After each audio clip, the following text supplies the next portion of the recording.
Let's take some time to honor some heroes among us. Sam Trivette. Sam has been called a tireless advocate for public employees, even in retirement. His dedication to state employees in his hometown of Alaska is what makes him our everyday hero for the AFT retirees.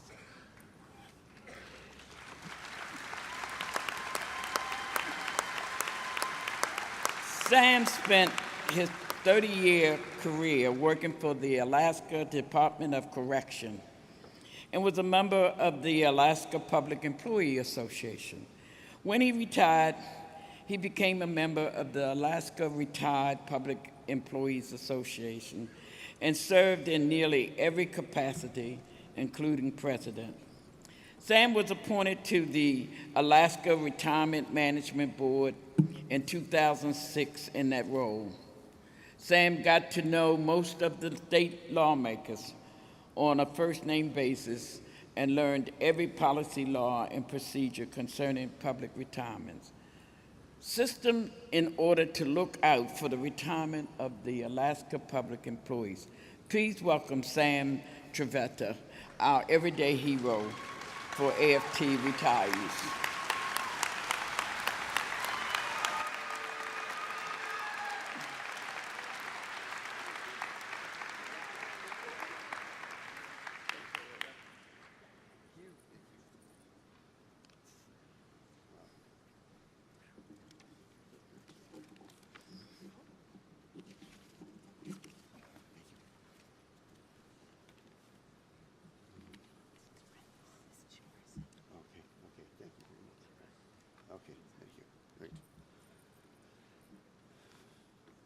Good morning. It's about 8:50 my time, okay? 3 time change. I'm Sam Trivette. I'm from local 4900R. I'm extremely humbled to have been chosen by AFT members to receive the Everyday Hero Award on behalf of AFT retirees. I'm from Alaska, where our state federation has about 10,000 members statewide. I was active in supporting unions my entire 33-year career in criminal justice. So it was only natural that I would continue my active involvement in AFT retirement affiliate, the Retired Public Employees of Alaska, for the last 18 years. So you can figure that out. That's 51 years, I think, something like that. So RPA has state employees, teachers, university professors, paraprofessionals, healthcare workers, municipal employees, and judges as members. I come from a family that truly values public service. Most are retired teachers or other public employees. Since retirement, I have enjoyed hundreds of hours a month in service to others, mostly RPA members. I'm now the past president of RPA after 18 years of service to the organization. I wasn't a classroom teacher, but I spent years as a certified trainer for many organizations, including the state of Alaska, where I worked for 33 years. I've also served for 14 years with the AFT Retiree Committee, and I've learned so much from the talented professional staff, and especially from the 2 staff from the AFT Retiree Division. I was privileged to have served for 10 years as the vice chair of the Alaska Retirement Management Board. That board doubled the value of the fund to $23 billion over a decade. At the same time, paying out hundreds of millions of dollars per year to our retirees. Several of us public pension trustees were able to convince our legislature to add $3 billion, that's B as a boy, in funding in 1 year, which significantly increased the trust fund levels. I have been greatly enriched by my relationship with numerous colleagues from a wide variety of union affiliates over the decades at the local, state, and national level. For every hour of time and work that I donated, I've gotten back so much more personally for both me and for my family. I want to acknowledge my wife, Gail, over here in the blue, for supporting and making it possible for me to do this. And also Corinne, who's right here in front, Corinne McVie, who is the person who nominated me for this, and I had no clue that she was doing so. The Retired Public Employees of Alaska have about 3,200 members around the state, and it has protected retiree benefits, educated members on retirement issues, and has an impact on our legislature, and also in elections in Alaska, and has been a good face for organized labor in Alaska and nationally. I feel so fortunate to have been able to play a role in these accomplishments. I want to thank you, AFT, for allowing me this opportunity. Now, a note for all of you that are not retired yet, okay? You need to stay engaged when you retire. You need to get involved. Volunteering for this great organization, which works to improve the lives of hardworking people and their families, will bring you a sense of accomplishment and satisfaction that is hard to fathom until you get there. Thank you very much for all your contributions.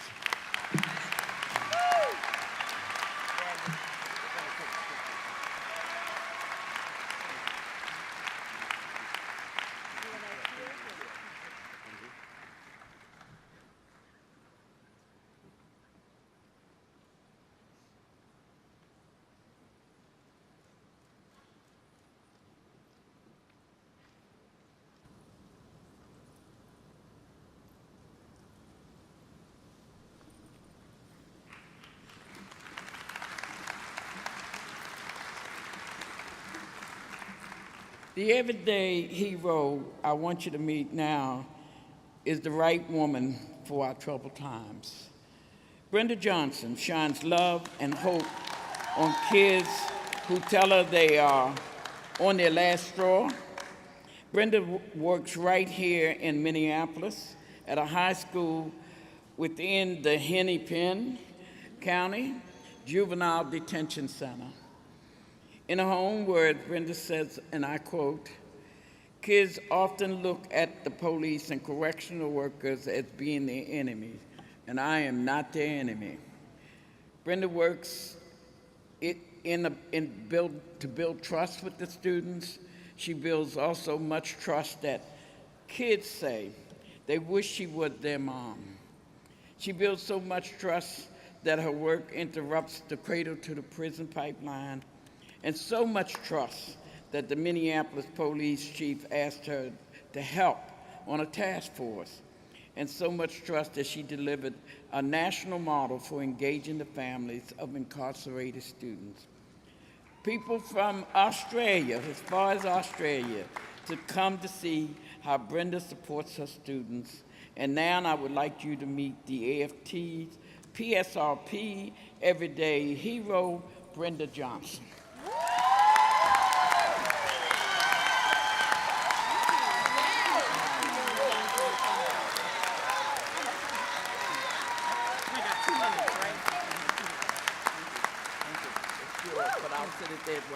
Okay. Thank you. As we reclaim the promise of education, I would like to take this opportunity to just thank someone who has been so dear to me. Larry Lucio was the first Latino principal in the state of Minnesota, and he began to open the door for me for the work that I do today. Larry Lucio, could you stand, please? He said, "I want you to engage parents. I want you to engage the community." And he said, "Go get them, girl, go get them."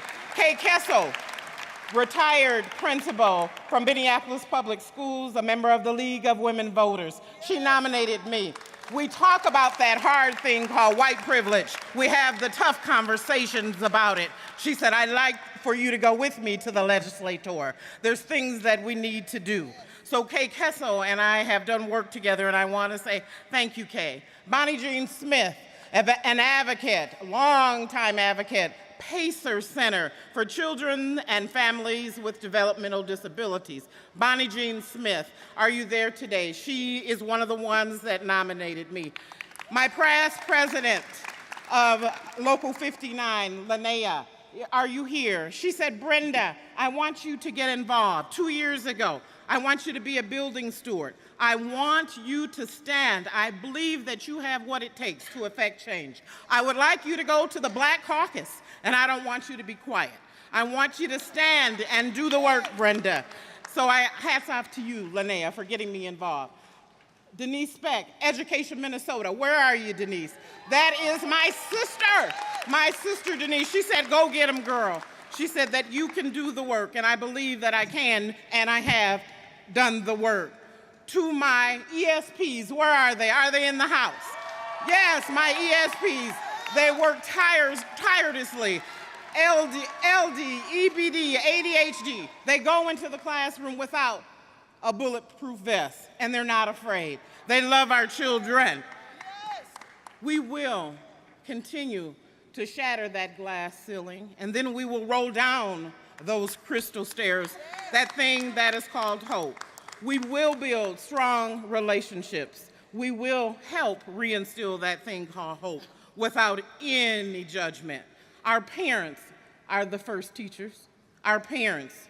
Until our parents and our community are at the table in the decision-making process, things will not change. We have to value the parent of our kids to whom we serve. Single mothers, the fathers that come to us with just a little bit. That faith community of color, come on and be with us as we do this thing called education, mobilizing our people to affect change. Our brown and our black children, yes, we understand that the achievement gap is wide, but you know what? They have been locked out, but no more will our black and our brown children be locked out. We must interrupt the cradle to the prison pipeline. We must abide with that thing called juvenile justice reform. No more new Jim Crow, no more.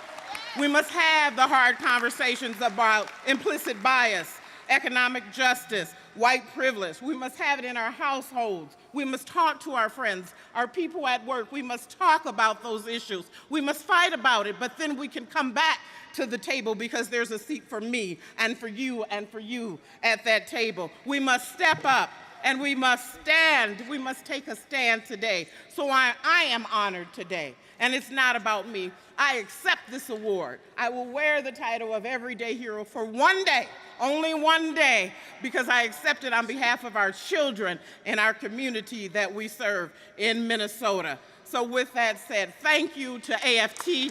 Thank you to the ones that voted for me. Go get them, go get them, go get them.